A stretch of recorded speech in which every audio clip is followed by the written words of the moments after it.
Lecture को continue करते हैं और आज इस लेक्चर के अंदर लगाएंगे हम क्लास 10 मैथमेटिक्स की न्यू एनसीईआरटी का चैप्टर नंबर 7 कोऑर्डिनेट ज्योमेट्री की एक्सरसाइज 7.2 का क्वेश्चन नंबर 3।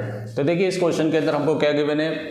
अच्छा बेसिकली ये जो क्वेश्चन है ये आपके बोर्ड एग्जाम में in the form of case study आएगा। मीन्स ये तो कंफर्म है कि 100% एक केस स्टडी आपके कोऑर्डिनेट ज्योमेट्री चैप्टर से आने वाली है। तो उसमें बेसिकली इसी टाइप की कोऑर्डिनेट ज्योमेट्री से क्वेश्चन बनने के चांसेस रहते हैं in the form of case study. तो आप इसको अच्छे से लगाइए, फोकस करिए इस क्वेश्चन के ऊपर। तो अगर आपने अभी तक अगर एनसीईआरटी नहीं लगाई, आप चाहते हैं कि मैं कंप्लीट एनसीईआरटी की प्रैक्टिस करूं, तो आपको इधर उधर भटकने की ज़रूरत नहीं है। प्ले लिस्ट में जाएं चैनल के और ये फोल्डर सर्च करें। एक ही फोल्डर मैंने बनाया है न्यू एनसीईआरटी का, पुरानी एनसीईआरटी तो है ही नहीं, मैंने चढ़ाई ही नहीं है। तो न्यू एनसीईआरटी का एक ही फोल्डर है, सर्च करिए 1 बाय 1 सारे चैप्टर के एक्सरसाइज की, वहाँ से आप प्रैक्टिस कर सकते हैं। मैं हूँ आपका मैथ्स मेंटर इजहारुद्दीन। अगर आप हमारे फर्स्ट व्यूअर हैं, चैनल को अगर सब्सक्राइब नहीं किया है तो सबसे पहले चैनल को सब्सक्राइब करें, शेयर करें, सब्सक्राइब शेयर करें। चलिए स्टार्ट करते हैं। तो देखिए क्वेश्चन के अंदर जो आपको एक फिगर दे रखा है, इसको मैं ड्रॉ करता हूं, तो देखिए तो ज़्यादा समझ में आएगा। वैसे आप रीड कर लीजिए इसको। तो एक स्पोर्ट डे एक्टिविटी को कंडक्ट कराने के चक्कर में इन्होंने जो प्ले ग्राउंड है स्कूल का, उसको एक रेक्टेंगुलर फॉर्म में चॉक पाउडर से कुछ लाइन को ड्रॉ किया है। तो वो लाइन्स क्या है देखिए, 10 लाइन्स इन्होंने ड्रॉ किए हैं 0 से। तो देखिए 0 1 2 3 4 5 6 7 8 9 10 ठिणे, ये देखिए है ना। आपको बनाने की ज़रूरत नहीं है, आपके पास है बना हुआ। तो देखिए ये कितना है 0 1 2 3 4 5 6 7 8 9 10 और each row is separated by fix distance 1 metre. एक एक मीटर की डिस्टेंस से ये एक दूसरे से सेपरेटेड है। अब इसके बाद इन्होंने इस रेक्टेंगुलर ग्राउंड को नाम क्या दिया है, ए बी टीने सी और डी, राइट। ये एक्स एक्सिस मान लेंगे आप और ये क्या मान लेंगे, वाई एक्सिस।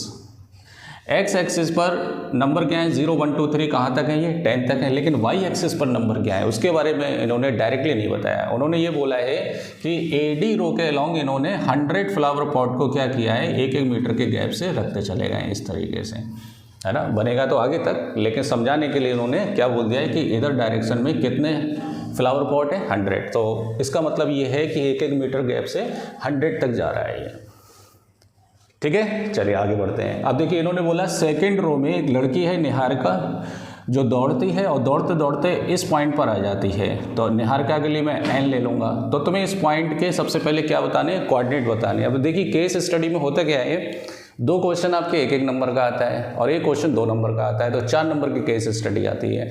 तो पहला क्वेश्चन तो ये बन सकता है कि आप निहारिका के और जो दूसरी लड़की है उसके क्या बताइए, आप कोऑर्डिनेट बताइए। तो कोऑर्डिनेट लिखने के लिए अपने को क्या चाहिए, एब्सिसा और ऑर्डिनेट, मतलब एक्स एक्सिस पर डिस्टेंस और वाई एक्सिस पर डिस्टेंस। तो एक्स एक्सिस पर डिस्टेंस का मतलब है कि वाई एक्सिस से कितनी डिस्टेंस है, तो इसकी डिस्टेंस तो 2 हो गई। लेकिन एक्स एक्सिस से कितनी डिस्टेंस है या फिर वाई एक्सिस पे कितना चला है ये नहीं पता है अपने को। इस चीज़ को उन्होंने थोड़ा सा घुमा कर दिया है। उन्होंने बोला है कि निहारिका एडी लाइन के अलॉन्ग कितना चली है, 1/4 ऑफ एडी चली है। और एडी टोटल कितनी लेंथ है उसकी 100। तो इससे कैंसिल करेंगे तो कितना आ जाएगा 25। तो इसका ऑर्डिनेट कितना हो गया 25। तो इस निहारिका की पोजीशन क्या हो गई 2,25 सेकेंड रो और 25 metre along y axis, right. चलिए आगे बढ़ते हैं। अब इसी तरह एक और लड़की है, दैट इज प्रीत। प्रीत जो है 8th रो से चलना स्टार्ट करती है और 8th रो से चलते चलते मान लो यहाँ पर आ जाती है प्रीत, राइट। अब ये कैसे पता ये इससे कम है, क्योंकि दे रखा है एडी अलॉन्ग, एडी लाइन के अलॉन्ग ये कितना चलती है 1/5 चलती है। तो एडी कितना है 100, इससे कैंसिल करेंगे तो कितना आएगा ये 20 आएगा। तो वाई एक्सिस पर डिस्टेंस कितनी हो गई 20 और एक्स पे कितना हो गया 8। तो 8,20। तो पहले क्वेश्चन का आंसर तो ये हो गया।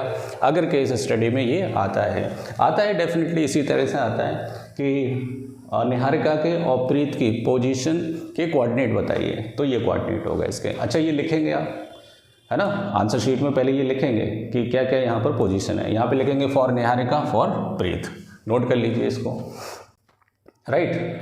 अब इन्होंने पहला क्वेश्चन पूछा है कि find the distance between Niharika and Preet, Niharika और प्रीत के बीच का डिस्टेंस बताइए। अच्छा, यहाँ पे एक कंडीशन ये है कि निहारिका जब यहाँ से दौड़ती हुई गई तो यहाँ पे इसने एक फ्लैग लगा दिया, राइट। अब वो फ्लैग है आपका ग्रीन फ्लैग है। कौन सा फ्लैग है? Green flag. और प्रीत ने जो फ्लैग लगाया है यहाँ पर वो रेड फ्लैग है। कैसा फ्लैग है? रेड फ्लैग है। फ्लैग को लेकर भी बात करिए तो ऐसा कुछ है नहीं, जो दे रखा है आप वहाँ पर क्या कर सकते हैं, पुट कर सकते हैं। चलिए भाई, इनके बीच का डिस्टेंस फार्मूला क्या होता है? Square root of x coordinate के डिफरेंस का स्क्वायर प्लस वाई कोऑर्डिनेट के डिफरेंस का स्क्वायर, एब्सिसा के डिफरेंस का स्क्वायर प्लस ऑर्डिनेट के डिफरेंस का स्क्वायर। ये लिख लीजिए आप डिस्टेंस फार्मूला। अब देखिए इसको इम्प्लीमेंट कैसे करना है। प्रीवियस एक्सरसाइज के अंदर मैंने बहुत ही सिंपल वे में बताया था, यहाँ भी सुन लीजिए। अगर आपने वो एक्सरसाइज नहीं देखी है, प्ले लिस्ट में जाएं, 1 बाई 1 सारे क्वेश्चन आप वहाँ से लगा सकते हैं। देखिए कितने सिंपल वे में। आपको जरूरत नहीं है कि x1 बाई 1 x2 बाई 2 फिर यहाँ फिल्टर करके आप यहाँ रख रहे हैं, है ना, ऐसा नहीं है। मैं लॉजिक बताता हूँ कैसे रखना है। और दूसरा ये कन्फ्यूजन कि बच्चे सोचते हैं कि सर क्वेश्चन में इसमें फॉर्मूले में तो x2 माइनस x1 है, आपने x1 माइनस x2 कैसे लिख दिया। यहाँ स्क्वायर होने की वजह से आप चाहे x1 माइनस x2 करें चाहे x2 माइनस x1 करें, आंसर में कोई चेंजेस नहीं आएंगे। दोनों ही फॉर्मूले कैसे हैं? करेक्ट हैं। अब देखिए लॉजिक क्या है। x कोऑर्डिनेट इसका ये, इसका ये, x कोऑर्डिनेट इसका ये, इसका ये, एब्सिसा ये है, तो इनका डिफरेंस। अब डिफरेंस का मतलब ये, चाहे आप 2 माइनस 8 कर दें चाहे 8 माइनस 2 कर दें, कोई फर्क नहीं पड़ने वाला है। तो देखिए 2 माइनस 8 का होल स्क्वायर प्लस ऑर्डिनेट का डिफरेंस, वाई एक्सिस के कोऑर्डिनेट का डिफरेंस, तो कितना हो गया 25 माइनस 20 का होल स्क्वायर। तो बताइए कितना बचा ये? -6 स्क्वायर प्लस 5 स्क्वायर। 6 का स्क्वायर कितना हो गया? 36 और 5 का कितना हो गया? 25। तो ये कितना हो गया? 61 यूनिट्स। ये डिस्टेंस हो गई, राइट। निहारिका और प्रीत के बीच की क्या हो गई है? डिस्टेंस हो गई। तो एक क्वेश्चन तो ये था। दूसरा क्वेश्चन क्या है वो देख लीजिए। सेकंड क्वेश्चन ये है कि एक कोई लड़की है रश्मि, जो इसके बिल्कुल मिडवे में एक फ्लैग को क्या कर रही है? होल्ड कर रही है। और वो फ्लैग इसके मिड पाथ में कर रही है। तो मिड पाथ का मतलब क्या है? हमें एनपी का क्या बताना है? मिड पॉइंट बताना है। तो अगर आप ऐसे मिड पॉइंट बताएंगे तो देखिए यहाँ से यहाँ तक 1 2 3 4 5 6 7 हैं, तो 3 इधर 3 इधर, तो इसका मतलब वो 5वीं रो में आएगी। कौन सी रो में आएगी? 5th रो में।